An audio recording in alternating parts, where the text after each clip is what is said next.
Hello, here's a song by Stephen Curtis Chapman, all about love.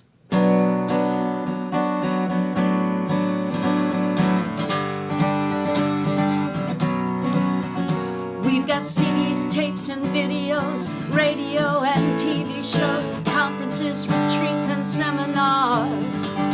We've got books and magazines to read on everything from A to Z, and a web to surf from anywhere we are. But I hope with all this information buzzing through our brain, we will not let our hearts forget the most important thing is love, love, love, love, love. It's all about love, love, love, love, love.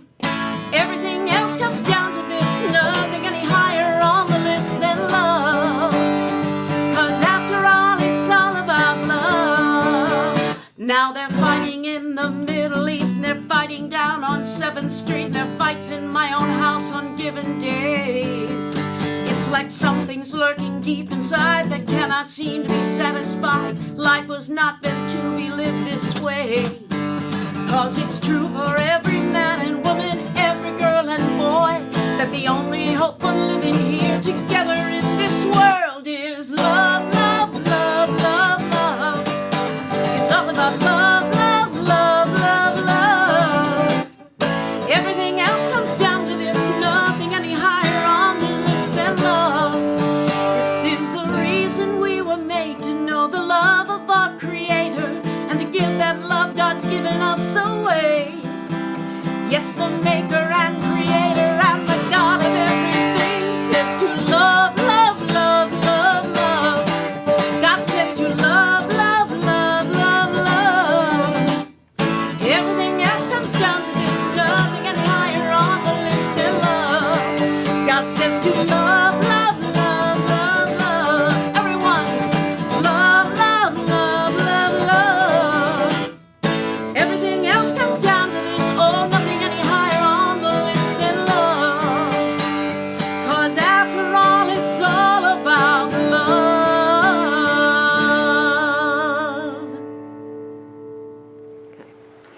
Good morning, and thank you, Steve Schenkel and Deborah Sharn, for that beautiful rendition of All About Love. We so appreciate your being with us today and your ministry of music.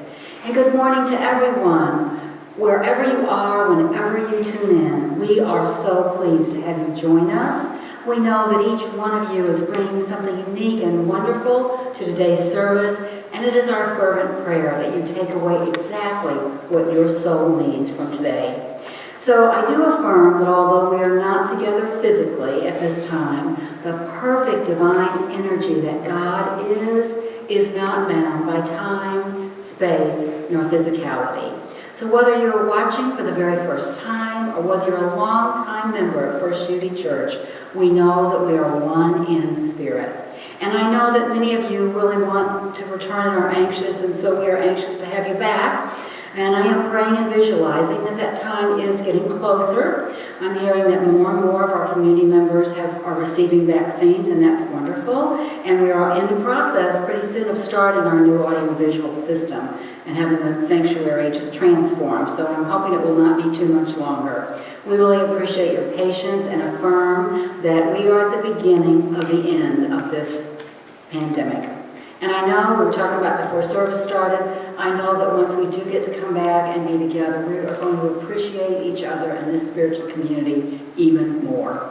In the meantime, we are so grateful for our videography team under the leadership of Kathy Boyd for making it possible for us to get services out every single Sunday. Today's videographer is Carol Bullock. Thank you, Carol. And gratitude as always to our sound engineer, Jeremiah Bircher. And thanks to today's prayer chaplain, Lance Baugh, and to all the prayer chaplains who have supported everyone through this trying time. And just a couple of brief announcements. One, our youth ed team is planning an online option for kids. There's a survey on our website to assess interest. So if you have children, grandchildren, nieces, nephews, significant others, children in your life, please fill out the youth ed survey on our website at unitystl.org. And also, mark your calendars for the 40th Women's Interfaith Conference to be held by Zoom on April 8th. from 10 to noon. The theme this year is Women of Faith Beyond Stereotypes to Truth. That should be a great theme. Registration is free this year, although donations are gratefully accepted. And by the way, men are most welcome to attend. And I'm going to pass along the registration information as soon as it is available. For now, just mark your calendars, April 8th. Also, we will be ordering Easter lilies this year. They will be $8 again and can be purchased in honor or memory of a loved one. Just send a check into Sarah or call us and we will take care of that. The deadline will be the 21st of March. And I'm really pleased today, everybody's going to be happy to hear this, I'm pleased to announce that Reverend Lee Remington is back with us. I know we've missed you, Lee, this year, so we're very grateful to have you back. And Lee's message today is, forgiveness is more than just a word. So at this time, I would like to invite Lance Baugh, our prayer chaplain, to read the daily word and lead us in prayer. Lance? Good morning, everyone. The phrase today from the daily word is, let go, let God. I do what is mine to do and release the rest. Over the years, I have accepted more and more responsibility as I have grown in maturity and experience. I have also grown in wisdom as I am able to discern what is mine to do. I have learned what to take on and what to leave for others.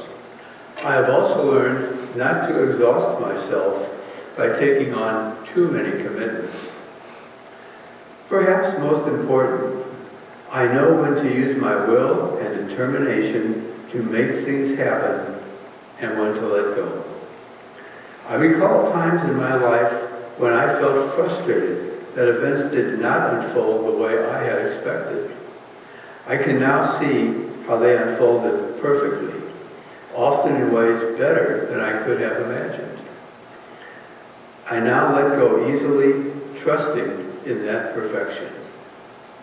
And from Acts 17:28, in him we live and move and have our being, as even some of your own poets have said, for we too are his offspring. Let's take a moment now to focus our minds on this following affirmation from unity. Within me is all the spiritual power I need for conscious thought, word, and action. I think with intuitive wisdom, speak with harmonious love, and act with soulful zeal. For I am one with the God of wisdom, love, and zeal. Amen. Well, thank you for the invitation to return to your wonderful church. I believe it's been just about a year since I have been here, so I am grateful to be here with you today. This past Wednesday was Ash Wednesday, the beginning of the Lenten season. A time of self-examination, a time of reflection, a time of looking inside at those places where we need to let go. Looking at what we need to forgive so that we can bring more light and love and joy and peace into our lives. Our co-founder in Unity, Charles Fillmore, in To Keep a True Lent, uses this term, which I think is so beautiful after he talks about forgiveness. He says, so that the divine within us is flaming higher and higher. Isn't that beautiful? The divine flame within us, flaming higher and higher. So we talk a lot about forgiveness and unity. It's very basic to our teachings. And just what is forgiveness? Certainly it's more than just a word. But it's said that to forgive is to give for, to give up something for something else. So to give up what we're holding on to that's bringing despair into our life. giving that up to bring in, again, more light, more love, more happiness into our life. And the importance of forgiving. Our teacher, Jesus Christ, taught a lot about forgiveness. And we have the account in Scripture when Peter comes to Jesus and says, "If a brother or sister sins against me, should I forgive them 7 times? And Jesus says, "No, not 7, but 70 times 7. Now, he wasn't talking about 490 times, but he was talking about however many times it takes to let that go, to forgive it. Even on the cross, Jesus said, "Forgive them, for they know not what they do." Again, our co-founder, Charles Fillmore, wrote a study guide that was published in 1907, and a historian in Unity I know said that it can really be traced back to 1892. Imagine that, 1892. We've been around that long. And it was about beginning in truth, a study guide for beginners learning truth principles. And in that guide, there was a pamphlet that was entitled Sure Remedy. And Sure Remedy was a process of forgiving anything and everything that has happened to us, to make sure that we go to bed at night with not one enemy. And it is said that Charles certainly practiced that at times he would spend hours before going to bed perusing his entire day. Was there anything that happened that day that he needed to forgive, to let go? And there's a beautiful line in that book.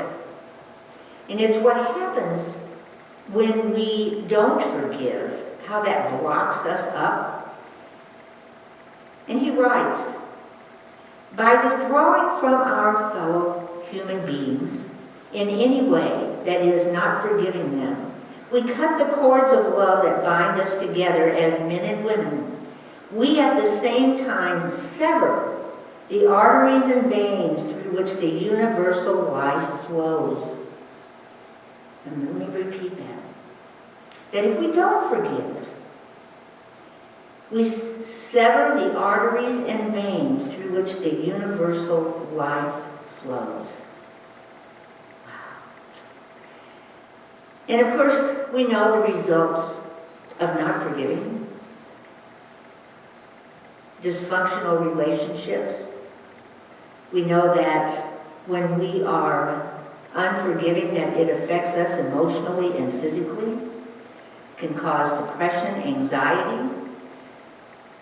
Physically can cause our blood pressure to become elevated. So we know then what happens when we do forgive, the opposite of that we find ourselves living a happier and healthier emotional and physical life, one where our relationships flourish. So we know the meaning of forgiveness. We know why it's important. And we know the results when we don't forgive. But how do we do it? Where's the how-to here? And I've thought a lot about that over the years.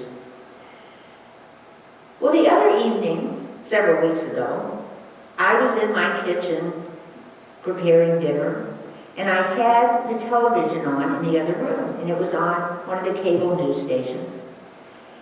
And I heard the word forgive. Well, I stopped short. I thought, how often do you hear the word forgive on a cable news station? Not very often. It got my attention. Wow, so I started into the living room to hear what was going on. And then I heard the words, it's a choice, commitment, and a process. Well, by the time I got to the television, the interview was over and it was a commercial. Well, I went online several times to try to locate that interview, and I never was able to, but I thought, that's okay. I heard what I needed to. So I began to reflect on that. I began to read the research done on how one goes about forgiving. And I found an article written in 2008 by the Thrive Boston Counseling and Therapy organization. And they gave several points that I'm going to use as a jump-off place for what I'd like to talk to you about the how-to. The first, of course, is the choice, to make a conscious choice. Do I want to do this? I have to have the desire. And then the commitment.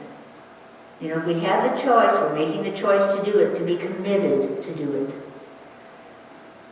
And I would invite people at that point to write that down.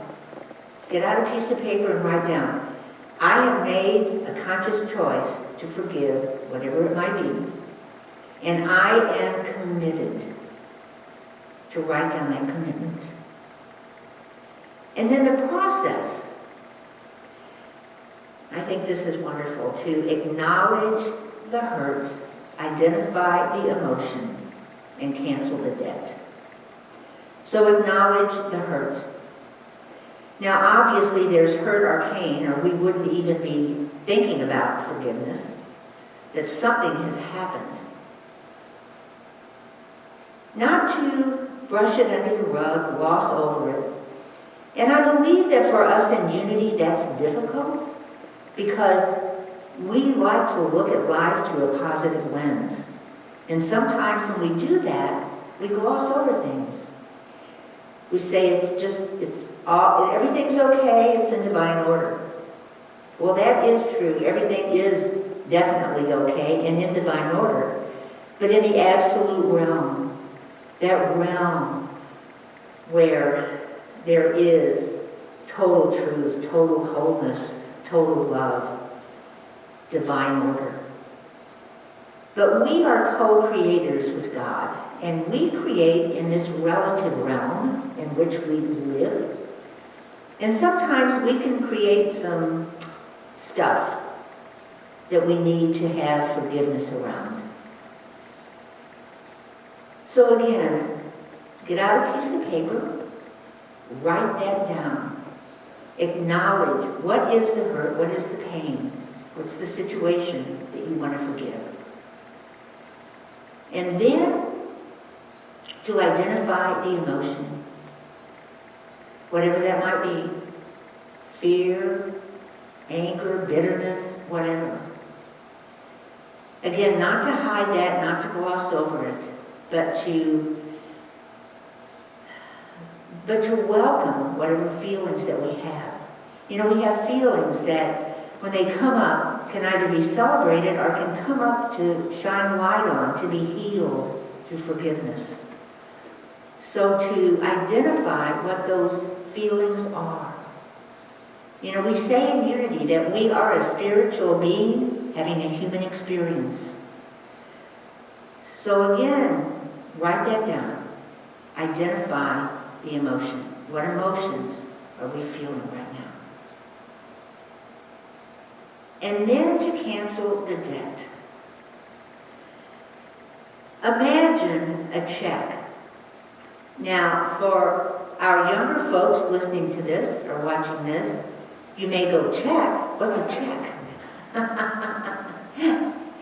Well, I'm sure most of us really know what a check looks like, but we do a lot of online banking, so maybe some of us don't. But if we don't have a check, to draw one. And we know, a check has a date, it has a payee, it has an amount, it has a memo, and it has a signature line. So to use that, once we have again acknowledged the hurt, identified the emotion, and we've already made that commitment, that we're ready now to cancel that debt. So to take that check and to date it, whatever date you wish. You might need a day or two in the future to work things out. And on the payee line, write the name of the situation, the person. The person could be us, it could be self-forgiveness that we're needing.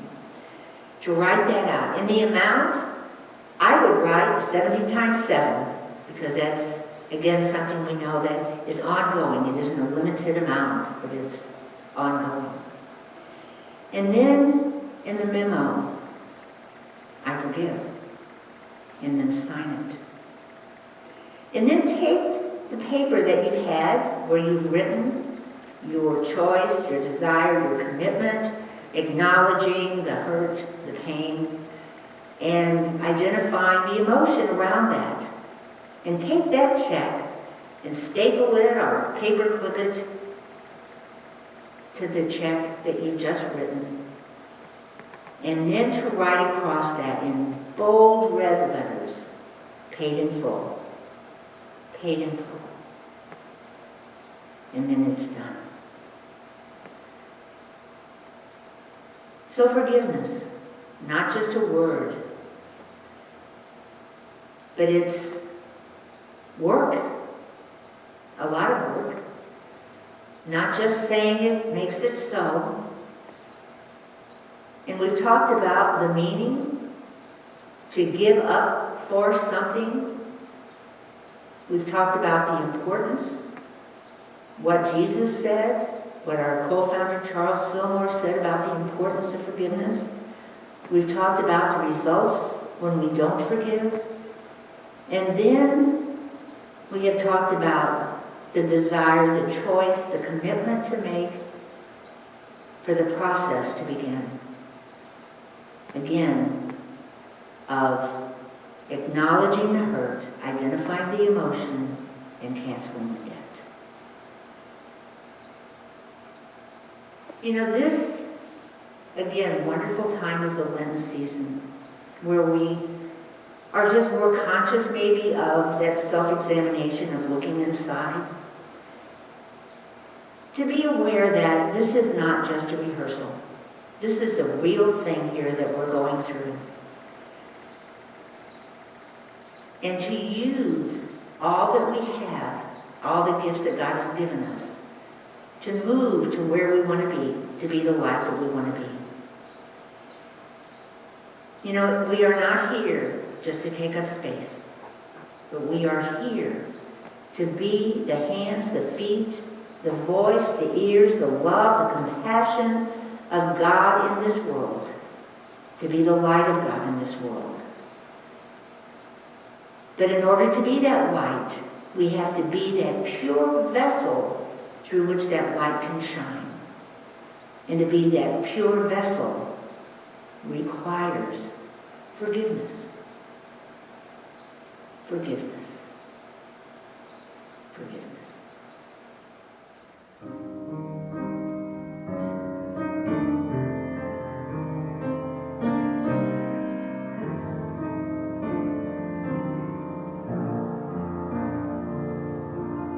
There's a holy hush around us as God's glory fills the place.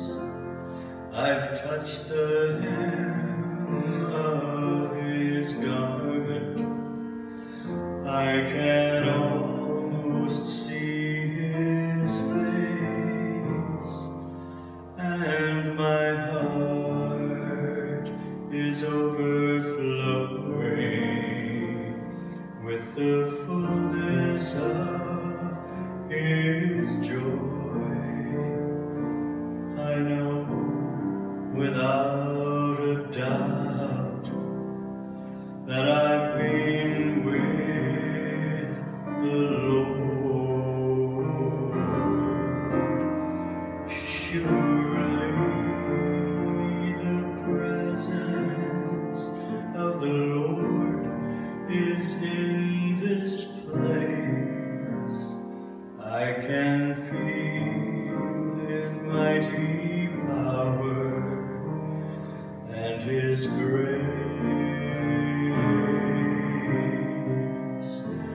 I can feel the brush of angel wings. I see glory on each face. Surely the presence of the Lord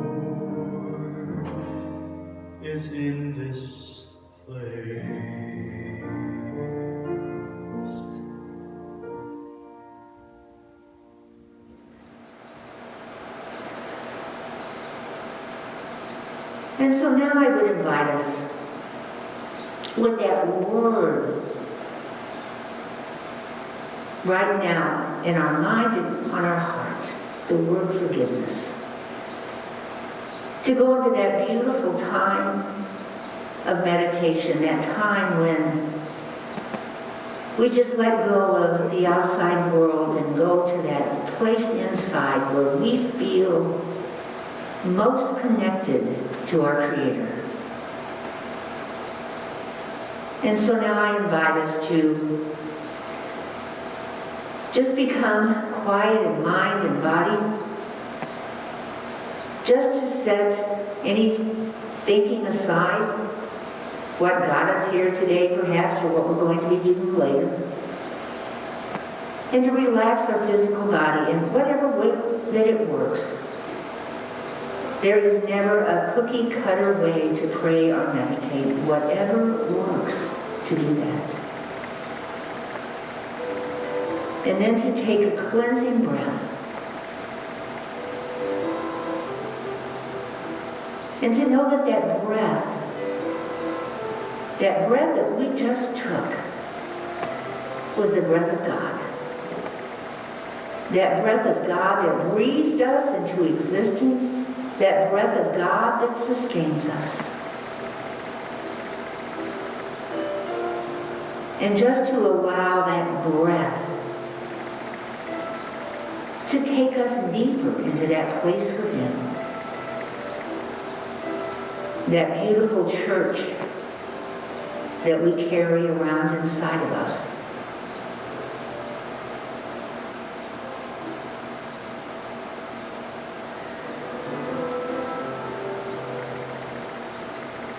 And so as we get closer and closer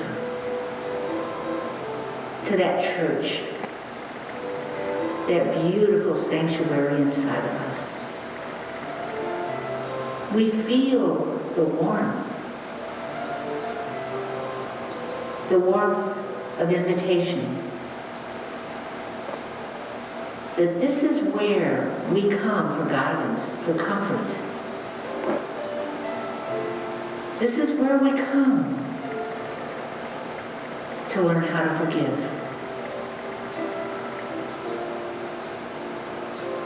And so I would invite us for the next few moments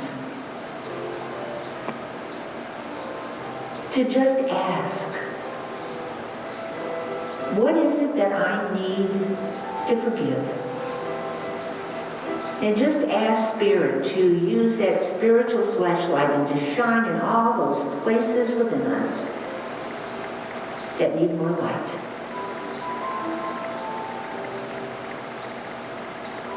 And we ask this and we wait in the beautiful silver silence.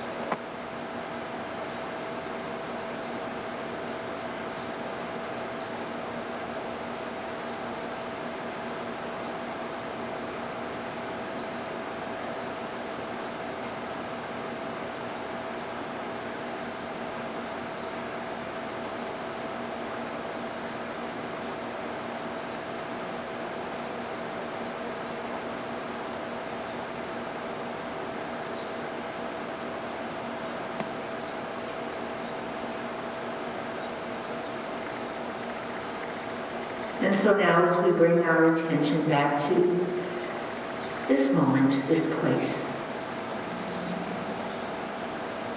aware that everything that we have received during this sacred time of meditation, what has been revealed to us, what we need to forgive,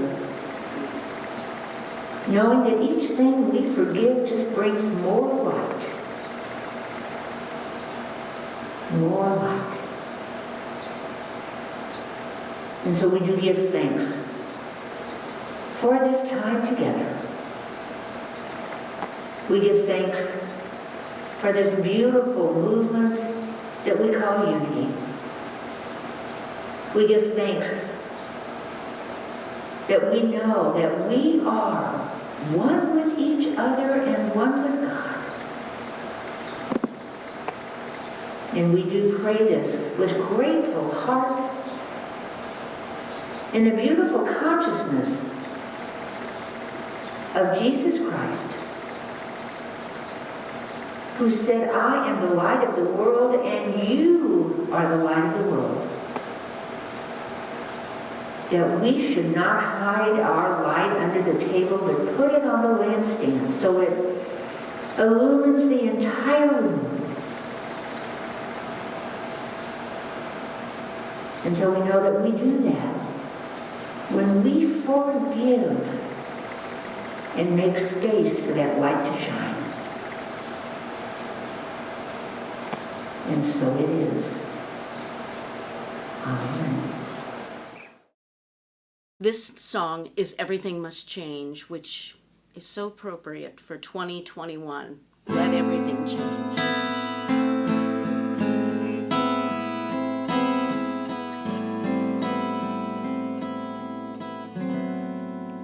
Everything must change. Nothing stays the same.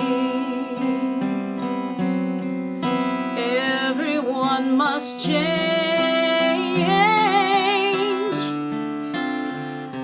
Nothing stays the same. The young become the old,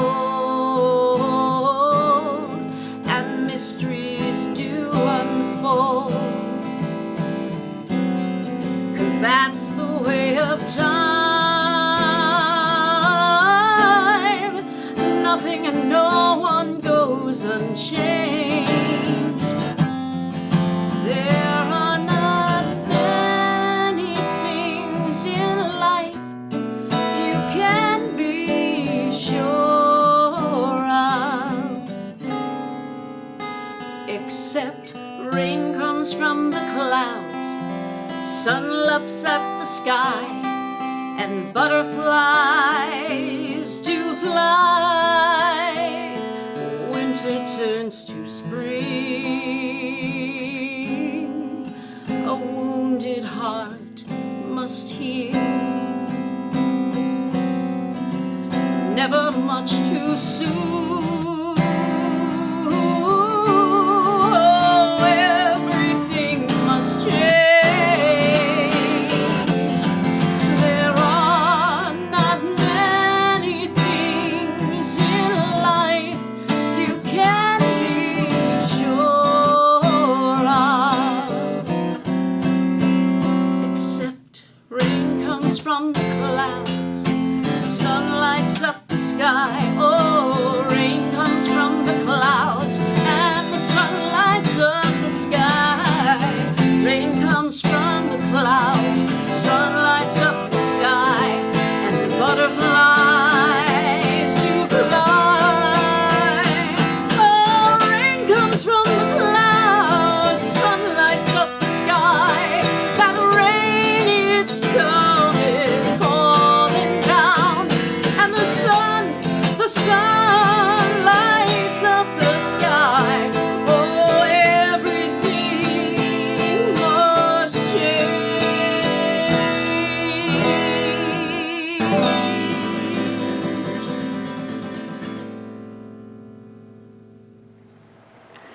Well, first of all, I want to thank Reverend Lee. It has been almost a year, and we are so appreciative of your beautiful lesson. I certainly took it to my heart. It's a great time to be thinking about forgiveness. A lot of people talk about forgiveness, but not a lot of people give us a strategy, and that was really helpful. Thank you. It was beautiful. And I also want to just say that now is that time in our service where we all come together, where we can pause and reflect and give thanks for our many blessings. Your love offerings are absolutely necessary to further the vision and mission of our ministry, and so appreciated. And we have been so blessed in the last year for generous gifts, for our new audiovisual system, and having our floor project completed. And also I want to thank those of you who are sending in your checks and love offerings weekly or monthly for our daily operations, because even though we're closed, our expenses remain just about the same. So thank you so much. Also thank you for your many, many notes of encouragement, and most of all for your prayers. Whether you are watching us for the very first time or whether you're a longtime member, all of us right now are one with God in this spiritual community. And we know and affirm that oneness with divine source and each other. So please join me in blessing our many gifts. And those of you in the room, join me if you will.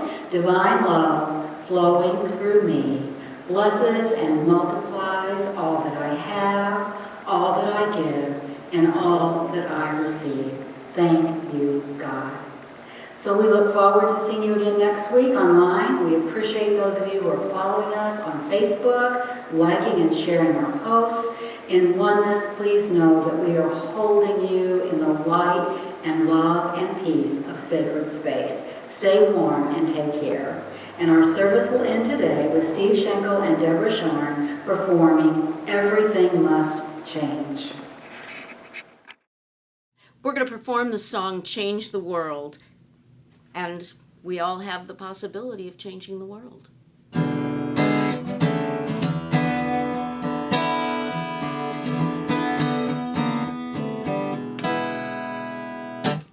If I can reach the stars, pull one down for you, shine it on my heart, so you could see the truth, that this love I have inside is everything it seems. But for now I find it's only in my dreams, and I can change the world. I will be the sunlight in your universe. You would think my love was something really good. Oh, yes, I can change the world.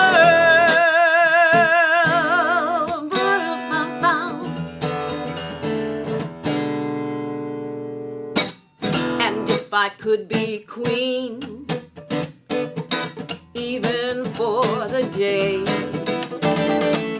I'd show the world that love, there is no other way. And our love would rule in this world we have made. Till then I'd be a fool, wishing for the day that I can change the world. I would be the sunlight in our universe. You would think that love was something really good. Oh, yes, I can change the world. Yes, I can. Yes, we can.